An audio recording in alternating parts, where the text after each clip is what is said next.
My friends, every sincere seeker on this path eventually comes to a moment when they look toward the heavens and say, "Father, why do you not answer me?" It is a tender moment, an honest moment, a moment in which the heart feels its own longing more deeply than ever before. You have prayed, you have waited, you have searched the scriptures, you have knelt in earnest devotion, and still there comes a time when God seems silent. And so you ask, not out of rebellion, but out of deep yearning, where is the presence? Why do I not hear? Why does the voice of spirit appear hidden behind a veil I cannot lift? Let us pause with that question. Let us sit gently before it, for the silence you believe belongs to God is not God's silence at all. The infinite cannot withhold itself. The omnipresence cannot absent itself.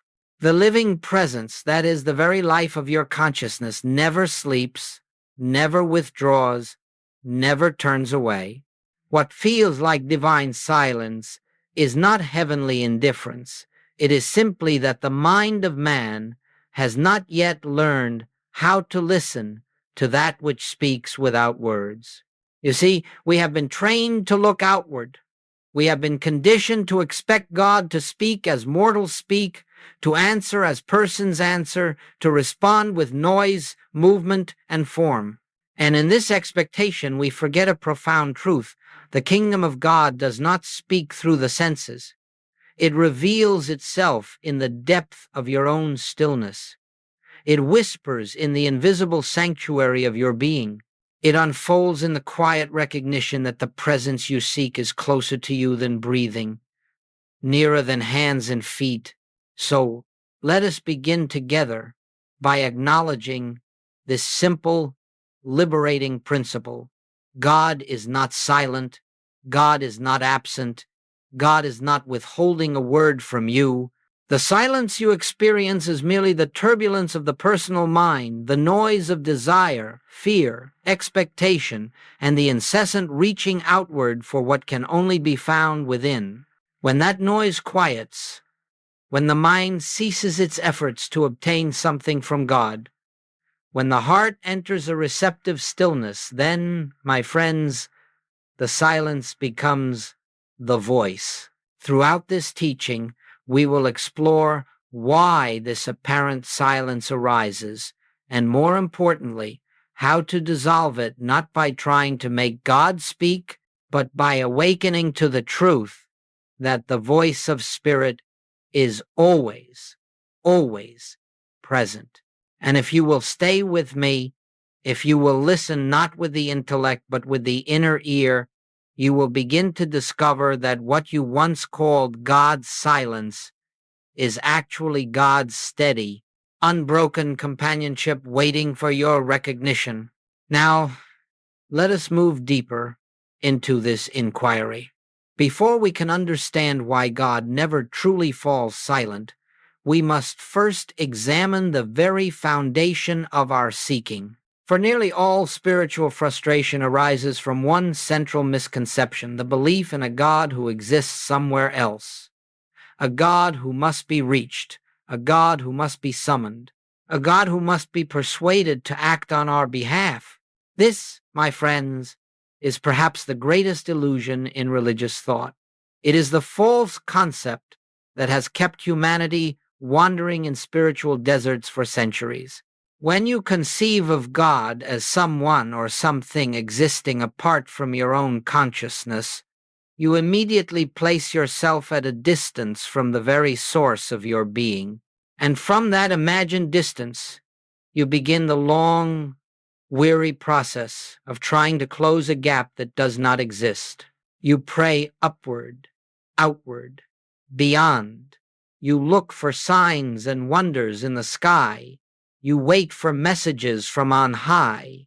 Yet all the while, the divine whisper remains where it has always been within you, not buried, not hidden, but present as the infinite life which animates your breath, your awareness, your very existence. The problem is not that God is far away. but that we have been taught to search in the wrong direction. You see, the moment you imagine God as external, you create in your own consciousness a sense of separation. And that sense of separation becomes the very barrier through which the voice of spirit seems unable to penetrate. But the barrier is not real. It is only a belief, a habit of consciousness formed over lifetimes, a belief inherited from theology, tradition, and human reasoning. Joel Goldsmith spoke often of this fundamental error. Imagining a God who must travel to reach you, a God who must decide whether to bless or refuse you, a God who answers sometimes and remains silent at other times. Such a God would not be God. That would be a limited being, subject to moods, whims, and conditions.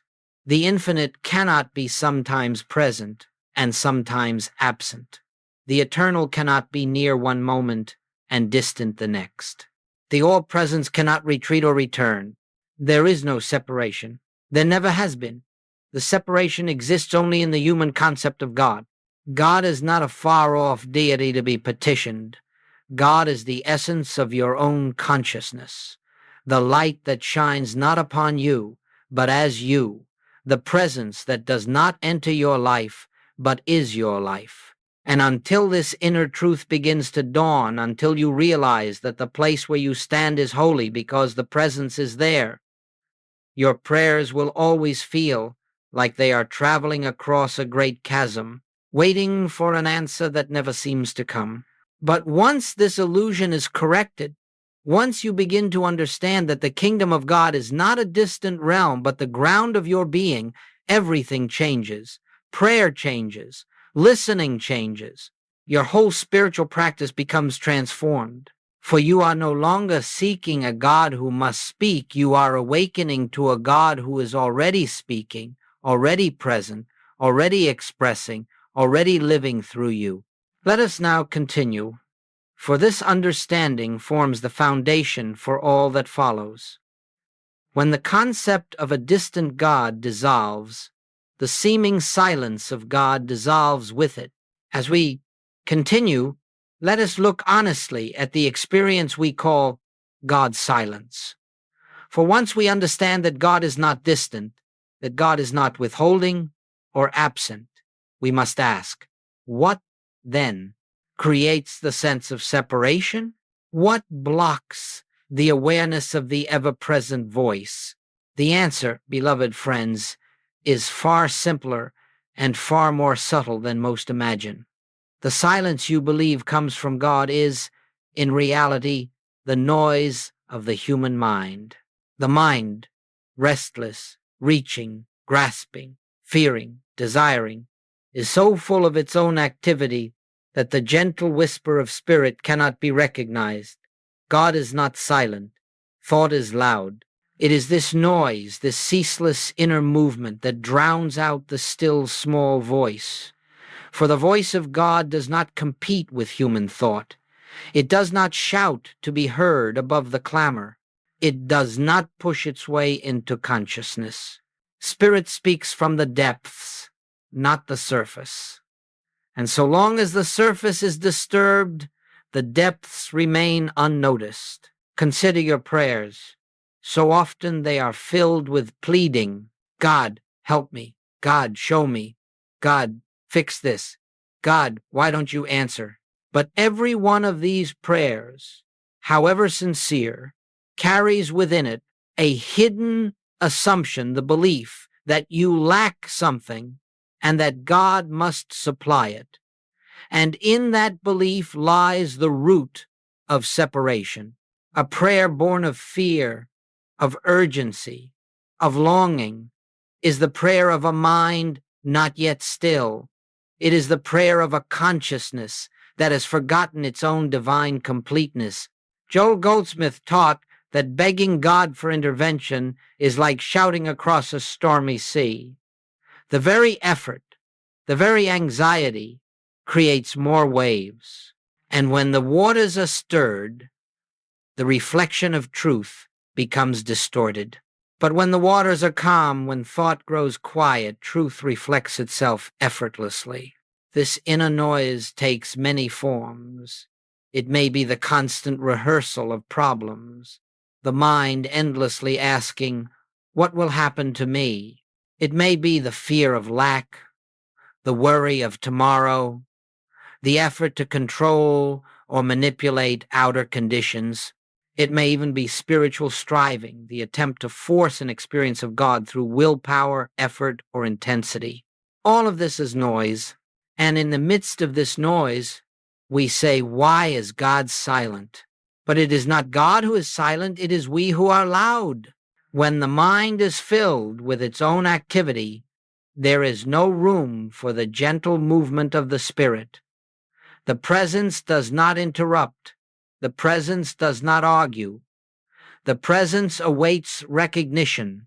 And the moment the mental noise softens, even slightly, the movement of God becomes perceptible not as a dramatic event, but as peace, as clarity, as an inner knowing that needs no words. So let us understand this clearly. God's silence is an illusion created by the turbulence of personal thought. God's voice is constant, quiet, ever present, needing only the opening of consciousness to be heard. When we release our frantic prayers, when we stop trying to make God speak, when we cease asking for signs and begin resting in trust, then without effort, the divine message emerges not through the senses, but through the inner awareness that arises from stillness. And it is to this stillness that we now turn. And now, as we turn inward more deeply, we come to one of the most essential truths in all spiritual practice. God is heard only in stillness, not the stillness of inactivity, not the stillness of sitting motionless, but the stillness of consciousness, that deep, unhurried quiet in which the turbulence of the mind subsides and the soul becomes receptive to the presence that is forever speaking. The voice of spirit is not loud. It will not overpower the senses. It does not push its way into awareness. The divine message is not a thunderous proclamation. Rather, it is a gentle unveiling, a soft inner movement, a quiet dawning of truth that appears in the silence between thoughts. It comes not because we demand it, but because we become still enough to notice what has always been. Joel Goldsmith often spoke of entering the secret place of the Most High, and he did not refer to a physical location. He spoke of a dimension of consciousness, an atmosphere of awareness where the personal mind grows silent and the infinite reveals itself. This stillness is not something we create, it is something we allow.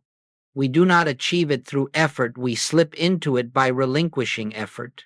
You may have noticed that when you are anxious, when you are striving for answers, when you are mentally wrestling with a problem, the harder you think, the farther the solution seems to drift. Yet when you pause, when you breathe, when you momentarily release the compulsion to solve, a subtle clarity begins to rise on its own. This is not personal thinking. This is the activity of the spirit, becoming visible as inspiration. Stillness is the doorway through which the infinite enters conscious awareness. In stillness, the mind ceases to impose its own will. In stillness, the heart stops pleading for a particular outcome. In stillness, the personal sense of "I must make something happen" dissolves.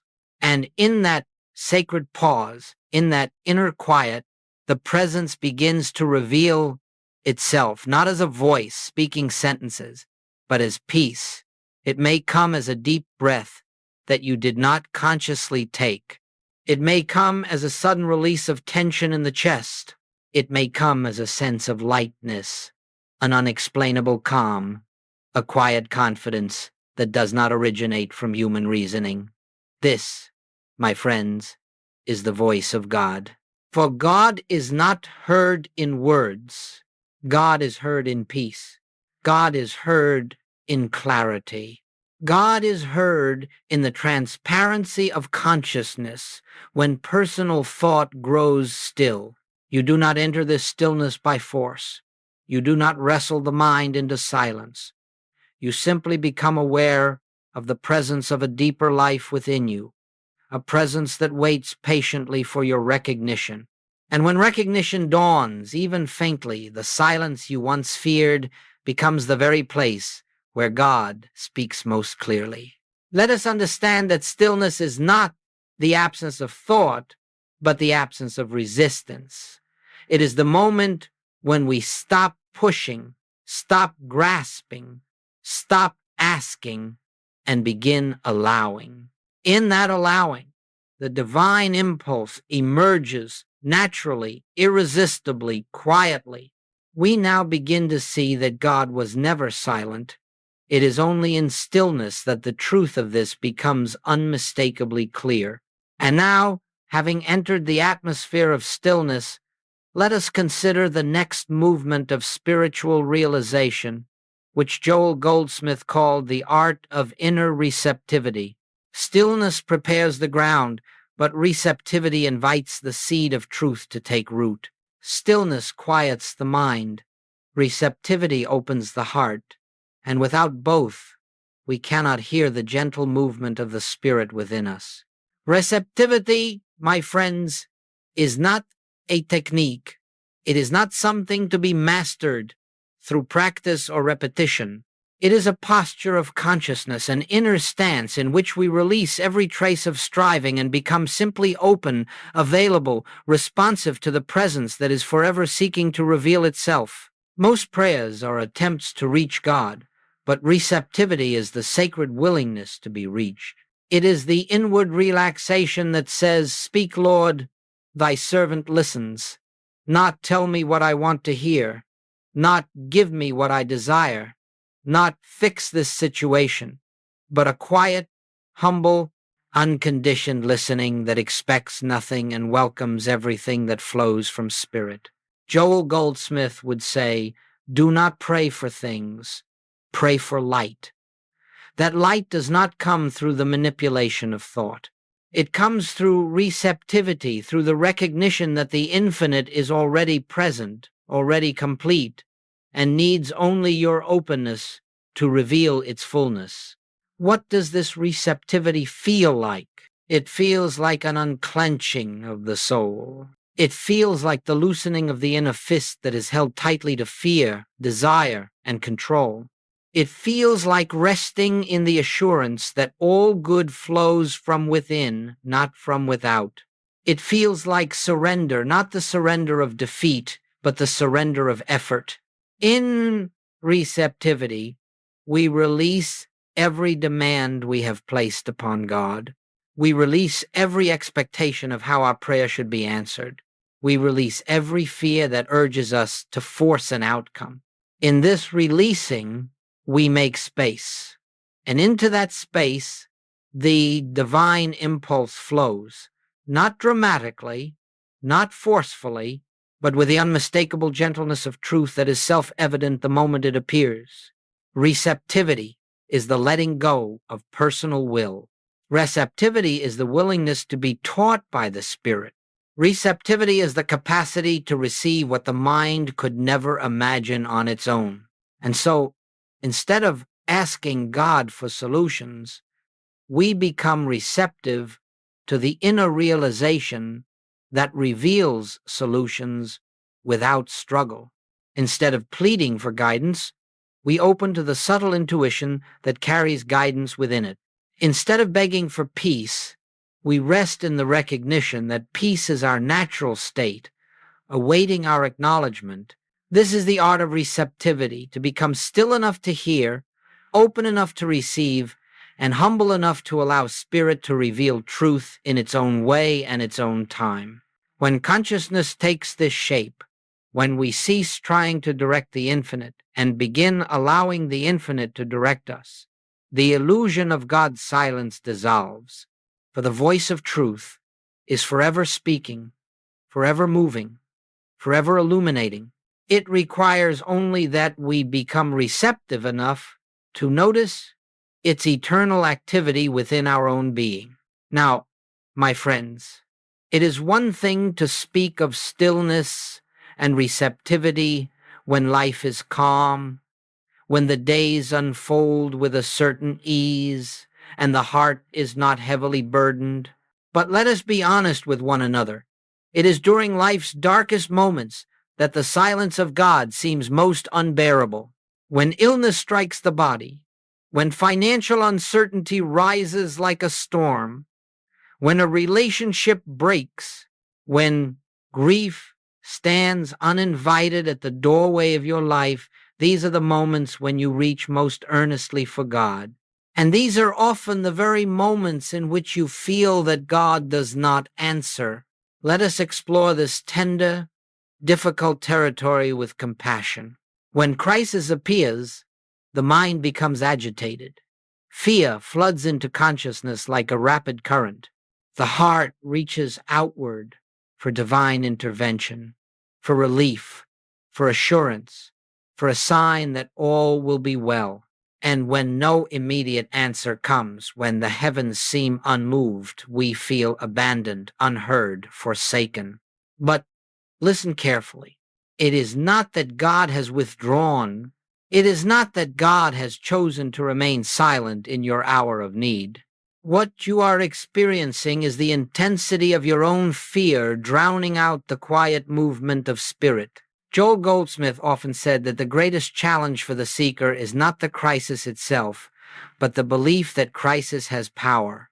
For the moment you fear a condition, you elevate that condition to the status of a second power, one capable of overshadowing God's presence. And in that belief, fear expands, thought becomes turbulent, and the inner doorway to stillness narrows. It is this turbulence, not divine silence, that obscures the gentle movement of spirit. Understand this truth. Crisis does not silence God. Crisis only amplifies the noise of the human mind. And when the mind is noisy, the whisper of spirit cannot be heard. So what do we do in crisis? We do not deny our humanity. We do not pretend that pain is pleasant or that fear is easy to release. We do not condemn ourselves for trembling, but we learn to hold two truths at once. The material circumstance is real to the senses. The spiritual reality is deeper, more enduring, and untouched by appearances. This dual awareness, difficult though it may seem, is the foundation of spiritual maturity. You may be facing a medical diagnosis.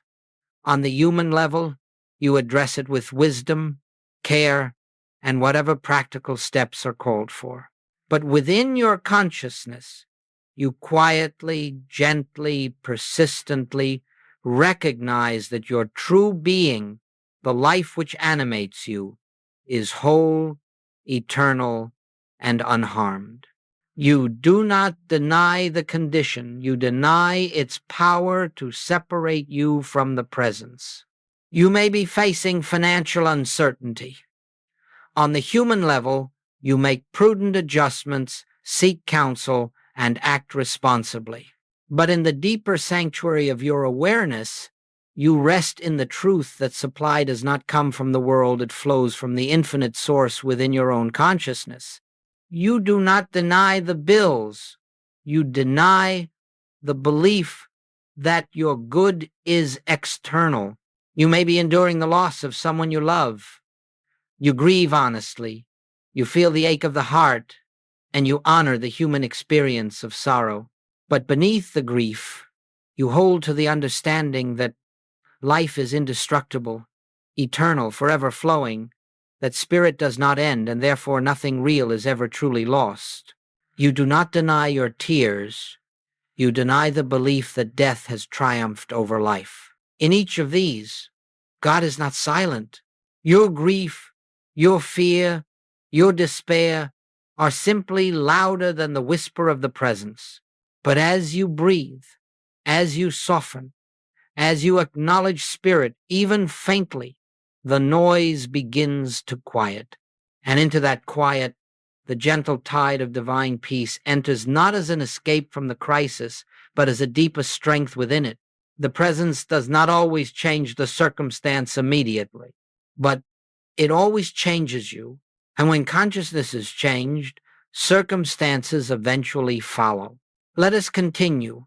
For now that we understand the role of fear and crisis, we must explore how the voice of God actually reveals itself within consciousness. Let us now consider something that has perplexed spiritual seekers for generations. How does God speak? What does divine guidance actually feel like?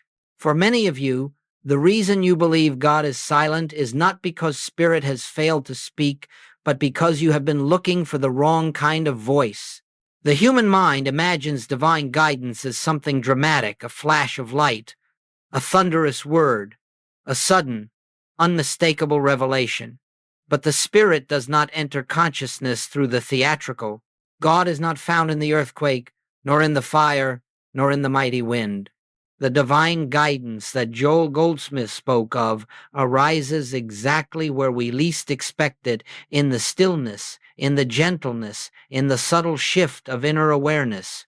You may sit in meditation expecting a message, a sentence, a clear directive, and when none appears, you say, God did not speak. But listen carefully.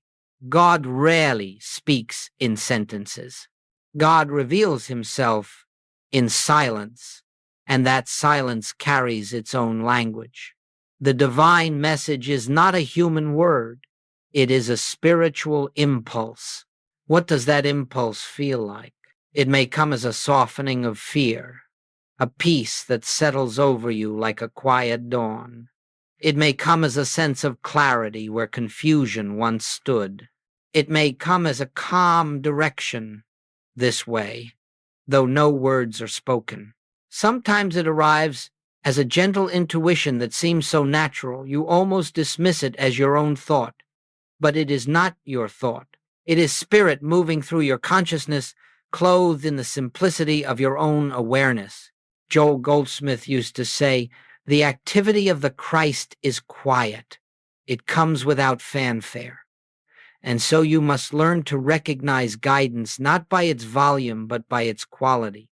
The divine impulse never disturbs, never pressures, never demands. When guidance is from Spirit, it carries peace with it. When the human mind tries to guide you, it carries tension, urgency, or fear. The difference is unmistakable once you learn to discern it. Human thought pushes, Spirit invites. Human thought argues, Spirit reveals. Human thought insists, you must act now.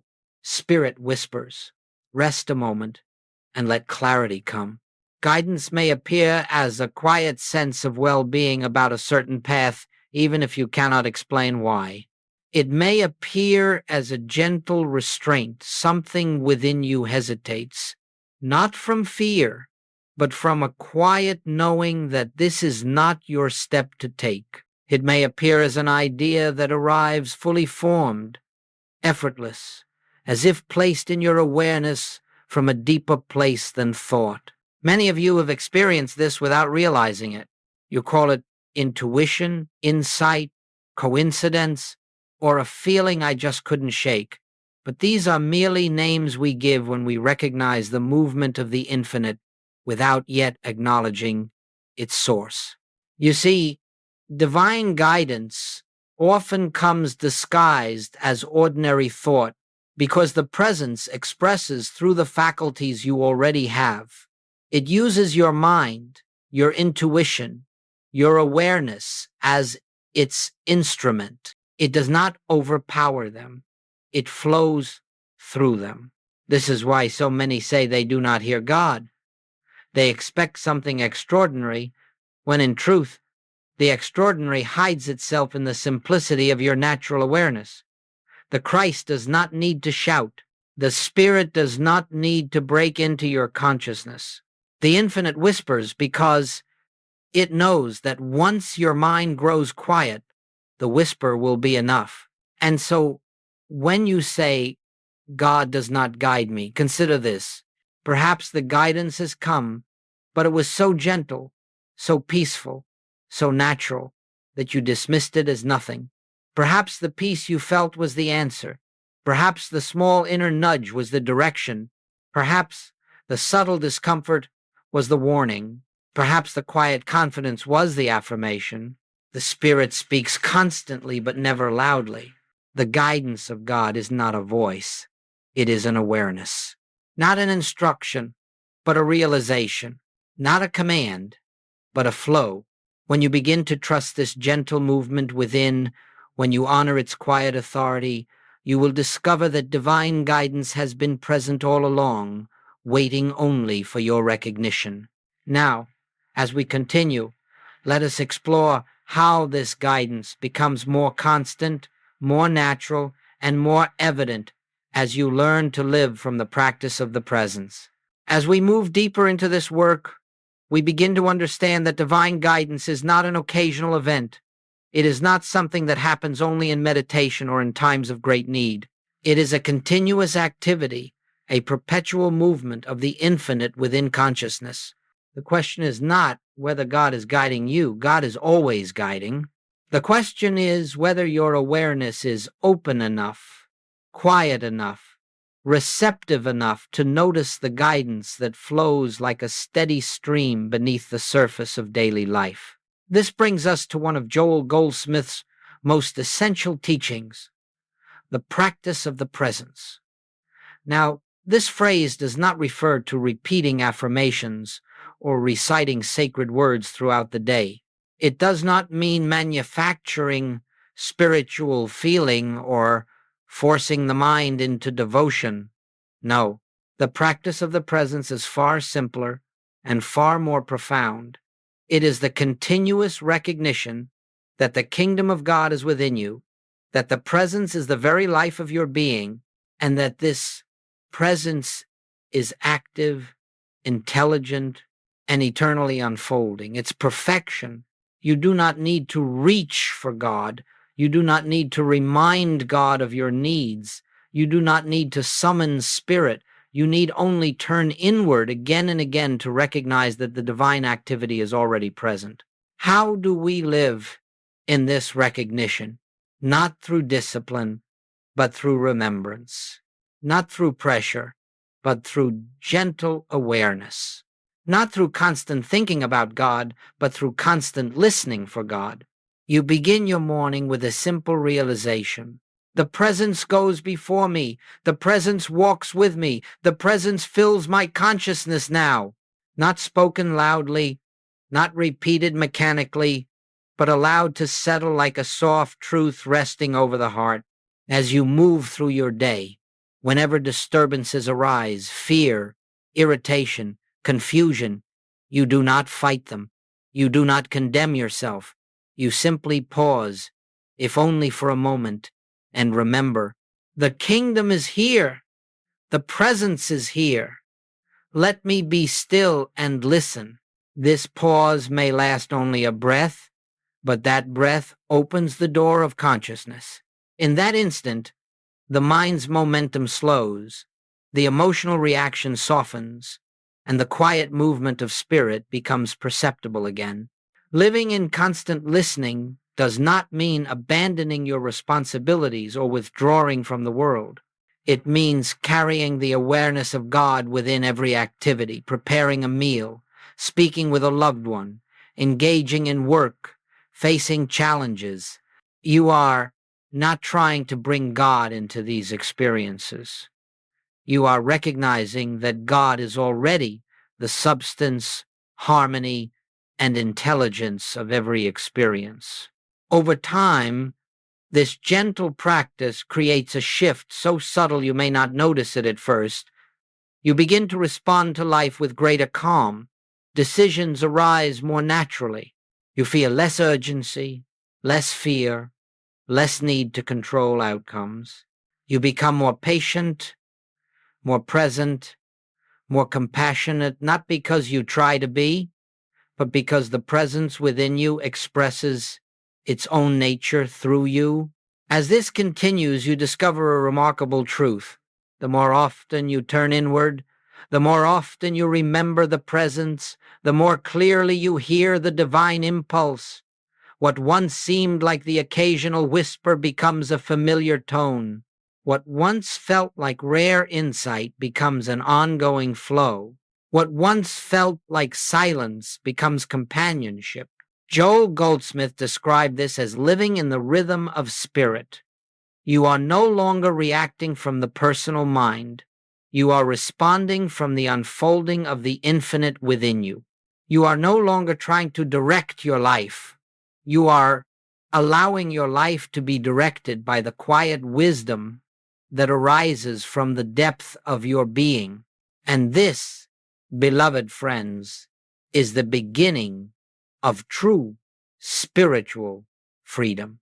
Now that we have explored the ongoing practice of inner listening, let us complete this journey by returning to where we began and dissolving forever the illusion that God is silent.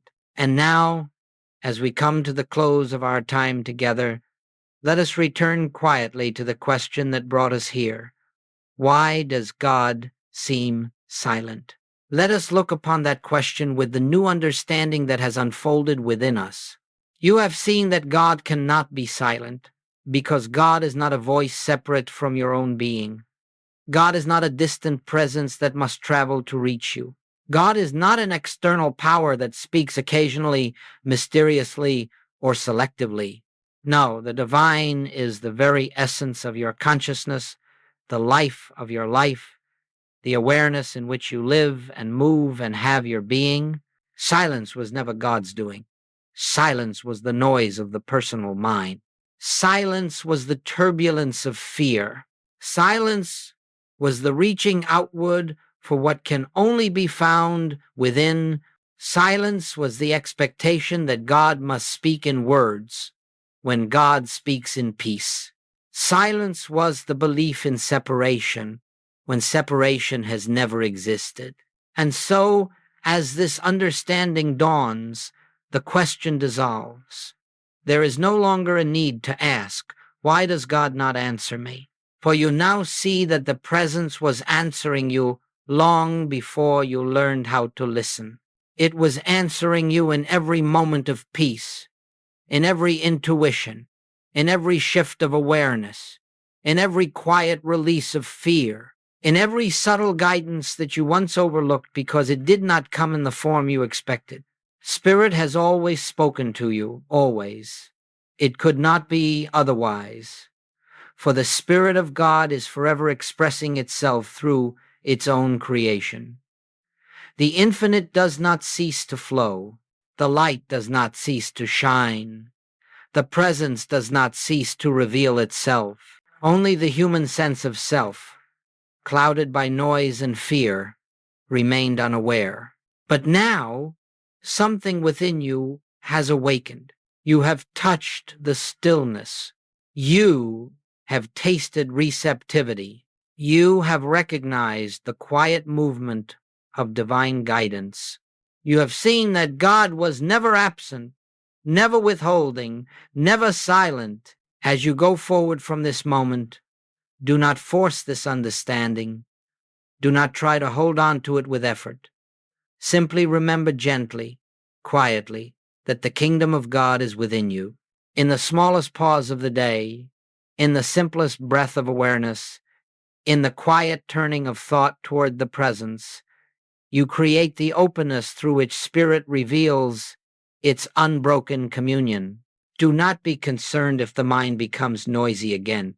Do not judge yourself if fear returns.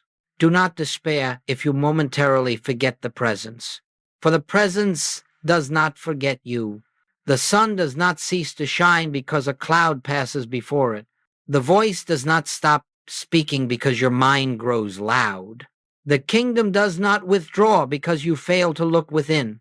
It waits patiently, tenderly, eternally for your recognition. You are never abandoned. You are never unheard. You are never separated from God. And so as we bring this teaching to a close, Let the final realization rest softly upon your heart. God was never silent. It was only I who had not yet learned how to listen. And now that the listening has begun, your spiritual path will unfold with a new light, a new peace, a new confidence. For you walk no longer toward God, you walk with God, within God, as the expression of God. Rest in that truth. Live from that truth. Let that truth guide every breath, every decision, every moment of your unfolding life. And in the quiet of your own consciousness, you will discover again and again the presence is here. The voice is speaking, and I am listening.